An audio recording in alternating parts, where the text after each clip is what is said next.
ሰላም የተወደዳችሁ እንደምን አላችሁ? በኢትዮ አርሰናል ቻናል ላይ እንገኛለን። አርሰናልን በተመለከተ በጣም በብዙ አርሰናል ደጋፊዎች በማህበራዊ ትስስር ገጾች ላይ ተቃውሞውን ያስነሳ ጉዳይ ሰምተናል። ስለ ሉዊስ ስኬሊ ከአርሰናል ሊወጣ ሊሸጥ ይችላል የሚሉ ዘገባዎች ተሰምተዋል። በርከት ያሉ ጉዳዮችን በተጫዋቹ ዙሪያ እየሰማን እንገኛለን። እያንዳንዱን የተነሱ ሀሳቦችን በአርሰናል በኩል እየተመለከትን እንቆያለን። የእናንተንም ሀሳቦች እየተቀበልን እንቀጥላለን። ሉዊስ ስኬሊ ከአርሰናል መልቀቅ አለበት ብላችሁ ታስባላችሁ? አሁን በአርሰናል ቤት እያንዳንዱ ያሉ ተጫዋቾችን የእድሜ ጣሪያ ብንመለከት ሚኬል ሜሬኖ 30 ዓመቱ ላይ ይገኛል። ማርቲን ዙቢሜንዲ 27፣ ብሩኖ ጉማሬዥ 29፣ ራይስ 27 ዓመቱ ላይ ይገኛል። እነዚህ የአርሰናል የአማካኝ ስፍራ አማራጮች ናቸው። ከሉዊስ ስኬሊ ጋር ሲደመር እነዚህ 5 ተጫዋቾች ያሉት አርሰናል አንዱን ግን መልቀቅ ይፈልጋል። ነገር ግን ትክክለኛ ውሳኔ ነው ወይ? ባለፈው ዓመት ምን ያክል ተጫወተ? የመጨረሻዎቹ ሳምንታትስ እንዴት ነበሩ? በደንብ እናውቃለን። ያንን በተመለከተ ሀሳባችሁን ላኩልን። ሉዊስ ስኬሊ ወደ ማንቸስተር ዩናይትድ፣ ሉዊስ ስኬሊ ወደ ቼልሲ መሸጥ መልቀቅ አለበት ወይ? የእናንተን ሀሳቦች እንፈልጋለን። በዚህ ጉዳይ ላይ ዝርዝር ሀሳቦችን ወደ በኋላ ላይ እያነሳን እንቆያለን። ጋብሪኤል ጀሱስን፣ ማርቲን ዙቢሜንዲን፣ ጋብሪኤል ማርሴሊን የተመለከቱ የዝውውር ዜናዎች፣ በአርሰናል ዲፌንሲቭ ስትራክቸር ላይ ያሉ ለውጦች ምን ሊመስሉ ይችላሉ፣ ተጫዋቾችን አርሰናል ያመጣሉ የሚለውም የሚጠበቅ ጉዳይ ነው። በስም ደረጃ የክለብ ብሩገ ጆአኪን ሴይስ በዋነኝነት ስሙ እየተነሳ ይገኛል። እንመለከቷለን። እነዚህና ሌሎች ዝርዝር ጉዳዮችን ኡሊያን አልቫሬዝንም የተመለከተ ጉዳይ እናነሳለን። በቻላችሁት በያላችሁበት አብራችሁን ቆዩ። መልእክቶቻችሁን እንቀበላለን። ትናንትና የናንተ መልእክቶች መተውልናል፣ በርከት ያሉ መልእክቶች። ዛሬም የሉዊስ ስኬሊ ጉዳይ ላይ ክለቡን መልቀቅ አለበት ወይ? እስቲ ሀሳብ አስተያየቶቻችሁን ላኩልን። ሉዊስ ስኬሊ በአርሰናል ምን ያክል ጊዜ ይቆያል የሚለው ገና እንቅጩ ያልታወቀ በደንብ ብዙዎችንም ያጠራጠረ ያነጋገረ ጉዳይ ሆኗል። መልእክቶቻችሁን እየተቀበልን እንቀጥላለን። ይህንን ቪዲዮ ላይክ አድርጋችሁ ጀምሩ። ላይክ አድርጉ አግዙን። ቪዲዮቻችን ብዙ ሰው ጋር እንዲደርስ የሁል ጊዜ ጥያቄያችን ነው። በቀጥታ ወደ ጉዳዮቻችን አልፈናል።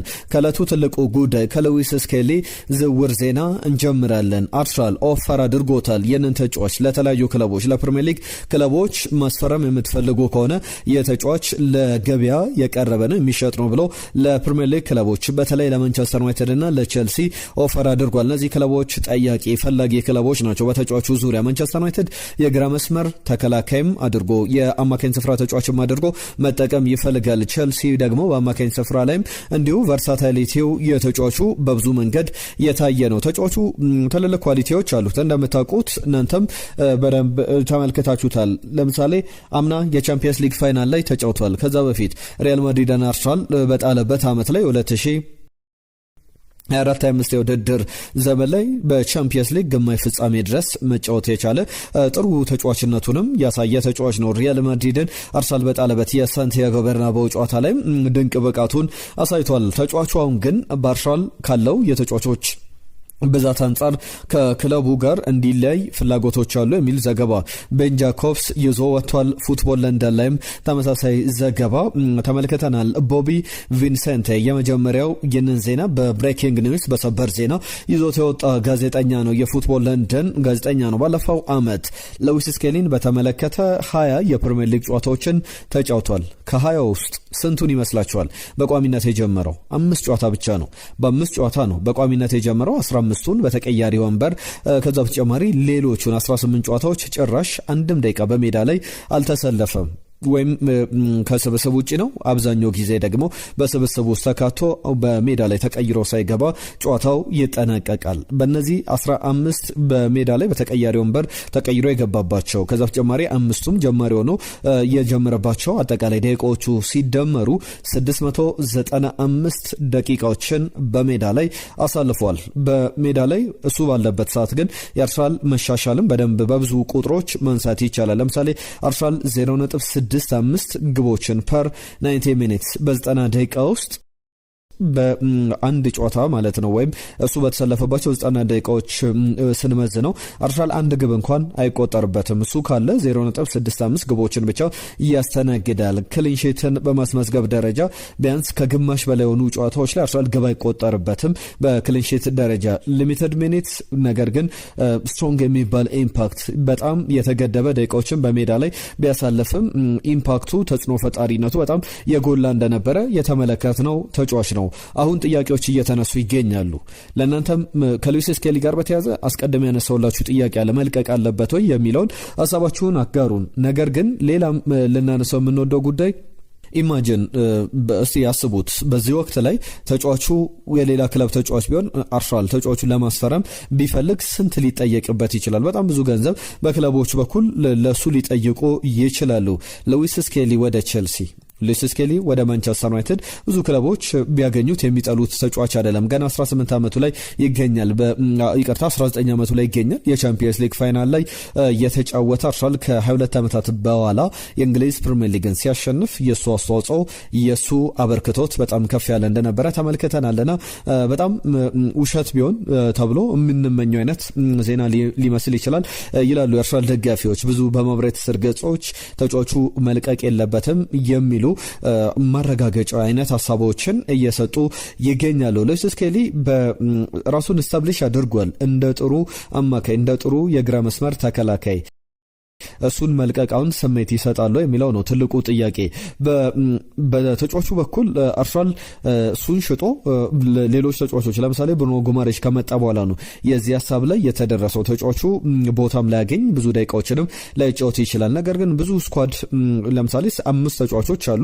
ሚካኤል ሜሬኖን እንደ 9 ቁጥር ልናስበው እንችላለን። ከዛ በተጨማሪ ማርቲን ዙቢሜንዲ፣ የብሩኖ ጉማሬሽ፣ ከዛ በተጨማሪ ዴክላን ራይስና ሉዊስ ስኬሊ፣ ሚካኤል ሜሬኖ። እነዚህ 5 ተጫዋቾች የሚሰለፉት 2 ቦታዎችን ለማግኘት ነው። 3ቱ በጨዋታው ላይ እድል አያገኙም። ስለዚህ የመጫወቻ እድሉ የጨዋታ ቁጥሩም በጣም ዝቅ እያለ ይሄዳል። ነገር ግን አርሰናል ረጅም ዓመት ይጠብቀዋል።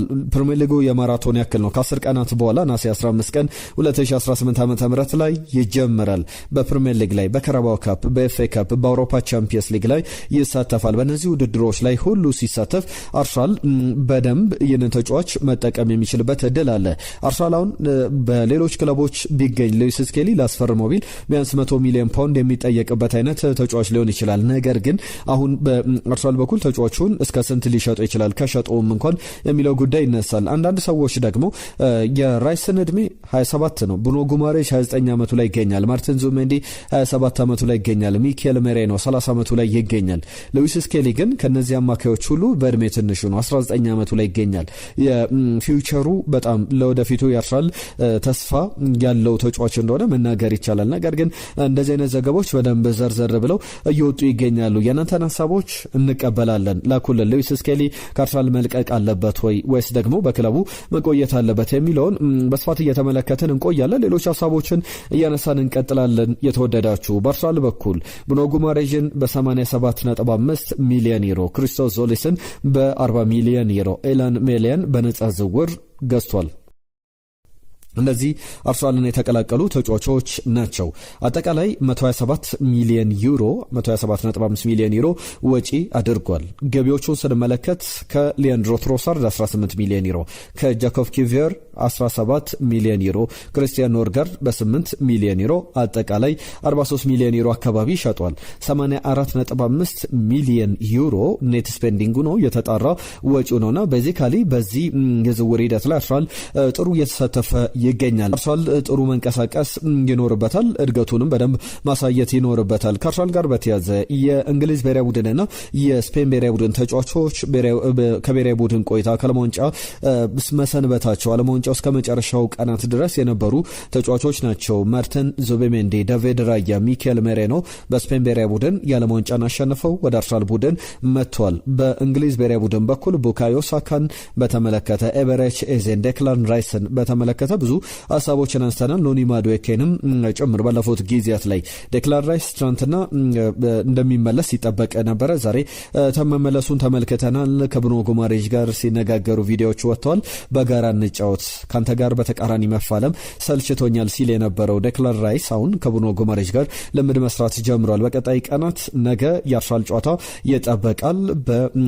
በዚህ በረቡዕ ምሽት ላይ የሚደረገው የኮሞና የአርሰናል ኤምሬት ስቴዲየም ጨዋታ አንደኛው መርሃ ግብር ነው። እንዳጠቃላይ የሚነሱ ጨዋታዎች ይኖራሉ። አርሰናል ቦሩሲያ ዶርትመንድን በገጠመበት 3-2 በተሸነፈበት ጨዋታም ላይ በብዙ መንገድ ዳቪድ ራያን ልምድ ሲሰራ ተመልክተ ነው ነበረ። በዛው በስቴዲየም ተገኝቶ አሁን በለንደን ኮሎኒ ወይም ደግሞ በሶባ ሪያሊቲ ትሬኒንግ ሴንተር የተመለከትናቸው የአርሰናል ተጫዋቾች አሉ። እነዚህ ተጫዋቾች መመለሳቸው በጥሩ ዜና የሚነሳ ነው። በተለይ ዴክላን ራይስ፣ ቡካዮ ሳካ ረጅም ጊዜ ሊቆዩ ይችላሉ ሲባል ነበር። ነገር ግን አሁን ጉዳትም ያለባቸው አይመስልም። በቀጣይ የፕሪሚየር ሊጉ የመክፈቻ ጨዋታ ጀምሮ አርሰናል እነዚህ ተጫዋቾች አንደኛ ረፍት አድርገዋል። ከዛ በኋላ ጥሩ ማኔጅ እያደረገ ይጠቀምባቸዋል ተብሎ የሚጠበቁ ተጫዋቾች ናቸው። ስለ ዴክላን ራይስ እና ስለ ብሩኖ ጉማሬዥ ካነሳን አይቀር አንድ ያስገረመኝን መረጃ ላንሳና ወደ ሌሎች የዝውውር ጉዳዮቻችን አልፋለሁ። ብሩኖ ጉማሬዥን የተመለከተ ነው። አንድ ቃለ መጠይቅ ላይ ጋብሪኤል ማጋሌሽ ስለሱ የነገረውን ነገር ያነሳል። ጋብሪኤል ስለ አርሰናል አንዳንድ ነገሮችን ነግሮኛል። አርሰናል አንተ ፐርፌክት ተጫዋች፣ የተሟላ ተጫዋች ሆነ እንድትመጣ አይፈልግም፣ እንደዛም አይጠብቅም። ነገር ግን የሚፈልገው አርሰናል ፋይተር፣ የሚፋለም ያለውን በሙሉ መስጠት የሚፈልግ ተጫዋች ብቻ ነውና ከዛ በኋላ የአርሰናል ደጋፊዎች አርሰናልም ያለውን ነገር ደግሞ በተቃራኒው ላንተ ይሰጣል ብሎ ያብራራለታል። ከዛ ውጪ በአርሰናል ለምሳሌ አንድ ምሳሌ አስቀምጦልኝ ነበር ይላል። የአውሮፓ ቻምፒየንስ ሊግ ፋይናል ላይ ጋብሪኤል ማጋሌሽ ፍጻሜው ላይ የሳታት ኳስ በአርሰናልን ቻምፒየንስ ሊጉን ያሳጣች እንደነበረች እናስታውሳለን። በዛ ጨዋታ ላይ የተነሱ ጉዳዮች አሉ። ጋብሪኤል ማጋሌሽ ያችን ፍጹም ቅጣት ምት ሲስት ፓሪስ ሳን ዠርመን ቻምፒየንስ ሊጉን ማሸነፉ ተረጋገጠና ያ ፔናልቲ መሳት ደግሞ ተርኒንግ ፖይንት ነበረ ብሎ ያነሳል። ብዙ ደጋፊዎች ለኔን ለምሳሌ ሌላ ቡድን ውስጥ ቢሆን ትብጠለጠላለ፣ ተሳደባለ፣ በአርሰናል ቤት ግን ስሜን አንስተው ሲዘምሩ ነበር። ከዛ በኋላ በቀናት ልዩነት የጋብሪኤል ማጋሌሽ መለያ እስኪጠፋ ድረስ በጣም ጀርሲው በጣም በብዙ መጠን ሲሸጥ እንደነበረ እናስታውሳለንና አርሰናል የተለየ ቡድን እንደሆነ ነግሮኝ ነው የመጣሁት የሚል ሀሳቡን ሲያነሳ ተመልክቻለሁ። ዝውውሮቹን በተመለከተ አርሰናል የማጥቃት እንዲሁም ደግሞ መከላከል ቦታዎች ላይ ብዙ ተጫዋቾችን ማምጣት ይጠበቅበታል። አንድ ዝውውር ጉዳይ ላንሳላችሁ። የተጫዋች የባርሰሎና ተጫዋች ነው። ዘገባውም ደግሞ ለባርሰሎና ቅርብ የሚባለው የስፖርት ዘገባ ነው። ስፖርት የስፔኑ ብዙሃን መገናኛ በካታሎኒያ ቤዝ አድርጎ ይሰራል። የባርሰሎና ዜናዎችን በደንብ በታማኒነት ይዞ የሚወጣ ነው። አርሰናል የባርሰሎናውን ተከላካይ ፈረንሳዩን ጁልስ ኮንዴን ለማስፈረም ፍላጎት አለው የሚሉ ዘገባዎችን ስፖርት ይዞ ወጥቷል። ኮንዴን ባርሰሎና ቢሸጠው ያን ያክል የሚጨነቅበት ተጫዋቹ አይለቅም የሚባል ተጫዋች አይደለም። አርሰናል ቼልሲ ወደ ካሴቪያ ወደ ባርሰሎና ሲዘዋወር በጣም ትልቅ ጥረት አድርገው ነበረ። ተጫዋቹ መዳረሻውን ባርሰሎና ማድረጉን ተከትሎ የተጫዋቹ ዝውውር በወቅቱ አልተሳካም ነበረ። ጁልስ ኮንዴ ግን እናንተ ቢመጣ የምትፈልጉት አይነት ትክክለኛ ፕሮፋይል ነው ብላችሁ ታስባላችሁ? ሚኬል አርቴታ ጁልስ ኮንዴን በጣም አትራክቲቭ ኦፕሽን አድርጎ ተመልክቶታል። ተጫዋቹን ለማስፈረም ይፈልጋል። ስትሬንግዝ በዚህ የተከላካይ ስፍራውን ማጠናከር፣ የበለጠ ማሻሻል፣ አፕግሬድ ማድረግ ይፈልጋልና በዛ ቦታ ላይ የጁልስ ኮንዴ ሚና ጥሩ ሊሆን ይችላል የሚል ዘገባን ስፖርት ላይ ተመልክተናል። የናንተን ሀሳቦች እንቀበላለን በዚህ ጉዳይ ላይ። በማል ግን የናንተ ትናንትና የመጡ መልእክቶች አሉ፣ የላካችሁልን ሀሳቦች። የመጀመሪያው መልእክት የላከልን ዩሱፍ ሙሐመድ ነው። ሳሊባ እስኪመጣ ድረስ አንድ ተከላካይ ማስፈረሙ ጥሩ ቢያስፈርም ጥሩ ነበር አርሰናል ብሎናል። አህመድ ኢድሪስ የጻፈልን መልእክት አለ፣ ከልብ እናመሰግናለን። ወንድሙ ወንዴ ዮክሬሽ ከመምጣቱ በፊት ስለ ልጁ ባክግራውንድ የሰማነው እንዲሁም ደግሞ አሁናዊ እያሳያለው በቃ አፈጻጸሙ ከሰማነው ዜና በታች ሆኖ መገኘቱ ይመስለኛል። ያም ሆኖ ግን እንደኔ ግምት አንዳንድ ተጫዋቾች ለመላመድ ጊዜ ስለሚወስድባቸው ይህንን ዓመት ብቻ ብንታገሰው ባይነኝ። ድልና ድምቀት ሁሌም ለታላቁ ክለባችን የሚል መልእክቱ ልኮልናል። ወንድሙ ወንዴ በጣም ጥሩ ሀሳብ ነው ያነሳው። የመላመድ ጉዳይ ብዙ ይነሳል። ትናንትና አንስቼላችኋለሁ። ለምሳሌ አርሰናል ቤት እንደዚህ አይነት ጉዳዮች ሊነሱ ይችላሉ። የአርሰናልን ጉዳይ ካነሳን አይቀር በሌሎች ክለቦችም በኩል በተመሳሳይ የመላመድ ነገር ለምሳሌ ሚኪታሪያንን ማንሳት ይቻላል። ወዲያው ቶሎ የሚላመድ ተጫዋች አይደለም፣ ጊዜ የሚወስድበት አይነት ተጫዋች ነው ይባላል። አንዳንድ ተጫዋቾች ደግሞ ወዲያው ቶሎ መላመድ ይቀላቸዋልና ስለ ዮኬሬሽ በጣም ብዙ ዜናዎች ተሰርተው በጣም ወርልድ ክላስ የሚባል ተጫዋች ነው እሱ መምጣቱ አርሰናልን ያሻሽላል የሚሉ ዘገባዎችን በስፋት ስንሰማ እንደነበረ እናስታውሳለን። ከዛ በኋላ ግን አሁናዊ ያለው ግምገማ እንደ ወንድሙ ወንዴ ሀሳብም ከሆነ ብዙ አይደለምና አንድ አመት ብንመለከተው ጥሩ ነው ብሏል። ሚካኤል ስዩም የቡድኑ ዋነኛ ችግር በአርሰናል በኩል የቡድናችን ዋነኛ ችግር ብሎናል አርቴታ ራሱ ነው፣ እንዲሁም ደግሞ ገዳይ ጨራሽ አጥቂ ማጣት ነው። ሚካኤል ስዩም የጻፈልን መልእክት ነው። ፈቃዱ ጉታ አለን ብሎናል። እናመሰግናለን አብራችሁን ስላላችሁ። ዮሴፍ የጻፈልን መልእክት አለ። ሮሜሮ ቢመጣ በእኔ በኩል ደስተኛ ነኝ፣ ልጁ ወኔው ብቻ ይበቃል ብሏል። የክርስቲያን ሮሜሮን የኩቲ ሮሜሮን ጉዳይን በተመለከተ ወደ በኋላ ላይ የምናነሳቸው ጉዳዮች ይኖራሉ። ሞሐመድ አሊ ዮኬሬሽ ጎል አለማግባቱ ሳይሆን ስንት ኳስ ነካ ብለን መጨነቅ የለብንም። አርቴታ ወይ ለሱ የሚሆን ጮት መምጣት አለበት፣ ካልሆነ ደግሞ ሌላ አጥቂ በአርሰናል ቤት ያስፈልገናል ብሏል። ዳዊት ዴቭ ለኮንሳ 60 ሚሊዮን ፓውንድ ከተባለ ለሮሜሮ 50 ሚሊዮን ፓውንድ እንኳን ቢወጣ አይበዛበትም። ዋጋ ከመጨመሩ አርሰናል መስማማቱ አይቀርም ከቶትናም ጋር። ማርሴሊ ግን በተገኘ ዋጋ መሸጥ ነው ያለበት። 40 ሚሊዮን ፓውንድ ቢሆን ቢሸጥ ጥሩ ነው። እስካሁን 140 ሚሊዮን ፓውንድ እንኳን አርሰናል አላወጣም። ገቢን ሲጣራ 100 ሚሊዮን ፓውንድ በታች ወጪ አድርጓል። ስለዚህ ለይልዲዝ 140 ሚሊዮን ፓውንድ እንኳን ቢያወጣ አንጎዳም። የገብርኤል ተተኪስ ይሆናል።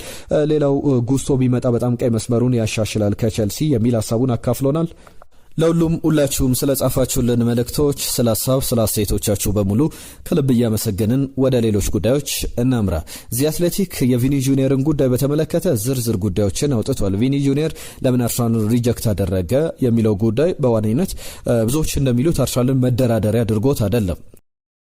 የዚ አትሌቲክ ሪፖርት ከመጀመሪያው ጀምሮ ሰፊ ዘገባን አንስተዋል። ለወራት አርሰናል ከጀርባ ሲሰራበት እንደነበረ በመጨረሻም ይፋ ከተደረገም ጀምሮ በተጫዋቹ በኩል ወደ አርሰናል ለመምጣት ዝግጁነት ነበረው። ነገር ግን ሪያል ማድሪድ በጣም ተጫዋቹ ሪያል ማድሪድን እንደሚወደው ግልጽ ነው። ያ የሚያጠራጥር አይደለም። ነገር ግን ሪያል ማድሪድ ወደዋለሁ፣ ነገር ግን ፋይናንሻሊም የምፈልገውን ኮሚትመንት ውስጥ ከገባ የምፈልገውን ገንዘብ ካቀረበ ሪያል ማድሪድን መካድ ይሆንብኛልና ይቅርታ ብሎ ለአርሰናል ሰዎች ዜናው እኛ የሰማነው ሐሙስ ዕለት ነበረ ዝውውሩ መቋረጡን። ረቡዕ ዕለት ግን ለአርሰናል ሰዎች አሳውቋቸው ነበረ። በድርድሩ ሂደት አርሰናልም ወደ ሌሎች አማራጮች መሄድ ካለበትም እንዲሄድ በሚል አሳውቆ ነበር የሚሉ ዘገባዎችን ዚ አትሌቲክ በስፋት ይዞ ወጥቶ ተመልክተናል። ማርለን ሰሎሞንን በተመለከተ ኦገስት 29 ላይ 17 ዓመቱን ይይዛል። እስከዛ ድረስ አሁን ከዚህ ከ17 ዓመት በፊት ተጫዋቾች በውሰቱል ክለቦቹን መልቀቅ አይችሉም። ነገር ግን ከዛ በኋላ በውሰቱል ክለቡ መልቀቅ ይችላል። ማርለን ሰሎሞንን በተመለከተ በጣም ብዙ እየተነሱ ያሉ ጉዳዮች አሉ። ማርለን ሰሎሞን በተለይ ደግሞ ተጫዋቹ ኤሊጂብል ነው በውሰቱል ለመልቀቅና አርሰናል ተጫዋቹን ግን በቋሚነት እስከ ጃንዋሪ በክለቡ ለማቆየት በተለይ ደግሞ ትልቅ ተጫዋች የማያስፈርም ከሆነ በተከላካይ ቦታ ላይ መልቀቅ አይፈልግም የሚሉ ሀሳቦች አሉ። ከአርሰናልና ከኮሞ ጋር በተያዘ አንድ ድርድር ነገ ይደረጋል ተብሎ ይጠበቃል። የዚ አትሌቲክ ዘገባ ነው። ዊሊያም ሳሊባ፣ ጁሪን ቲምበር በአርሰናል በኩል ጉዳቶች ያሉባቸው ተጫዋቾች ናቸው። የኤዝሪ ኮንሳ ጉዳይ ሲነሳ 60 ሚሊዮን ፓውንድ አርሰናል ለተጫዋቹ መክፈል አልፈለገም። 40 ሚሊዮን ፓውንድ ነው የተጫዋቹ ግምት በአርሰናል በኩል። ክርስቲያን ሮሜሮን በተመለከተም ቶትናም ለአርሰናል ለመሸጥ ፍላጎት የለውምና እንደዚህ አይነት ድርድሮች አሉ በአርሰናል በኩል አሁንም ያለየላቸው ጉዳዮች ናቸው። ጃኮብ ራሞንን በተመለከተ ግን የኮሞ ተጫዋች ነው። አርሰናል ተጫዋቹን ወደ ኤምሬትስ ስቴዲየም ማምጣት ይፈልጋል። ሴንተር አፎ ነው መጫወት የሚችል አይነት ተጫዋች ነውና በአርሰናል ሾርት ሊስት ውስጥ በአርሰናል ፍላጎቶች ውስጥ ካሉ ተጫዋቾች መካከል አንዱ እንደሆነ ይታወቃልና ይህ ተጫዋች ወደ አርሰናል የሚመጣ ከሆነ ነገ ድርድሩ ይታወቃል። የሚመጣም የማይመጣም ከሆነ በይፋ መታወቁ አይቀርም የሚሉ ዘገባዎችን ተመልክተናል። የኬነን ይልዲዝ ጉዳይ ላይ ዩቬንቱስ በተጫዋቹ ላይ አቋም ይዟል። ተጫዋቹ አይሸጥም፣ የ1 ዓመቱ ቱርካዊ ተጫዋች የሚል እምነት አለው። በሴሪያው ላይ ከነን ዩልዲዝ ከ100 ሚሊዮን ዩሮ በላይ የሚወጣ ተጫዋች እንደሆነ ይገመታል። ቱቶ ዩቬ ይዞት የወጣው ዘገባ የአርሰናልን ፍላጎት ላይ ምንም አይነት መደራደሪያ እንኳን አላቀረበም የሚሉ ሀሳቦች አሉ። አርሰናል ለፔድሮ ኔቶ 80 ሚሊዮን ፓውንድ ለመክፈል ፍላጎት እንዳለው የሚያሳዩ ዘገባዎች እየወጡ ይገኛሉ። ተጫዋቹ ግን በምዕራብ ለንደን በዚሁ በሳውዝ ዌስት ለንደን መቆየት ይፈልጋልና በዚሁም በተጫዋቹ በኩል ፍላጎቱ በዛው በቼልሲ መቆየት ነው። ቼልሲ ግን ጆቫኒ ኩዌንዳ ወላሜሳቪ ስላሉ በዚህ ወቅት ላይ ካሽን ካደረገን ገንዘብ ካገኘንበት እስከ 80 ሚሊዮን ፓውንድ ሊሸጥ የሚችል ተጫዋች ነውና ፔድሮ ኔቶን የሚሸጥ አርሰናል የሚፈልግ ከሆነ ለመሸጥ ዝግጁ ነው። ተጫዋቹ ግን መልቀቅ አይፈልግም የሚሉ ሀሳቦች አሉ። አርሰናል ግን ይፋዊ ጥያቄ እስካሁን እየተጠበቀ ይገኛል። አርሰናልና የናፖሊ ድርድርም በቀጣይ ቀናት ይጠበቃል። የሮሜሎ ሉካኩ ዝውውር ተጠናቋል። በተጫዋቹ ዝውውር በኩል እየሰማናቸው ያሉ ጉዳዮች አሉ። አርሰናል ለተጫዋቹ 12 ሚሊዮን ዩሮ ለመክፈል ፍላጎት አለው። ናፖሊ ተጫዋቹን አርሰናል መልቀቅ ይፈልጋል።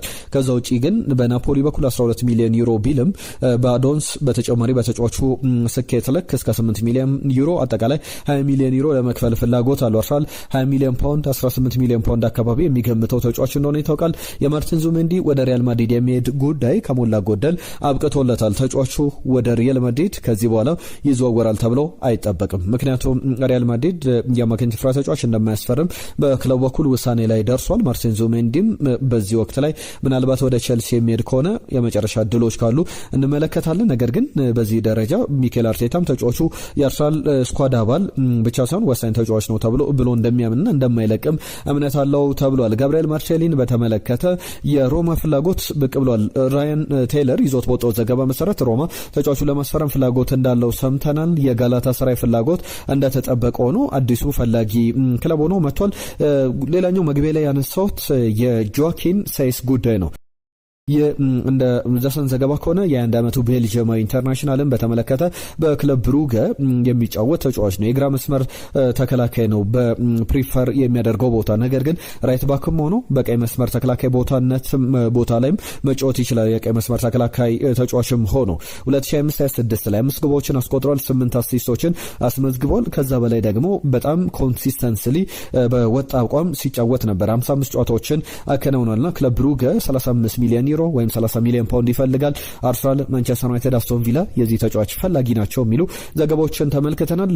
ዛሬ አርሰናል በአቋም መፈተሻ ጨዋታ የሚያከናውነው መርሃ ግብር ይጠበቃል። ከኮሞ ጋር ይጫወታል። ባለፉት ጊዜያት ላይ የአርሰናልን ጨዋታዎች ስንመለከት ነበር በተለያየ መርሃ ግብሮች። 3 ሰዓት ከ30 ምሽት ላይ በኤምሬትስ ስቴዲየም የሚደረግ ጨዋታ ነው። ባለፈው ከዶርትመንድ ጋር እንዳደረገው ይህም ሌላ የኤምሬትስ ካፕ ጨዋታ ነው። በኤምሬትስ ጨዋታው ይደረጋል።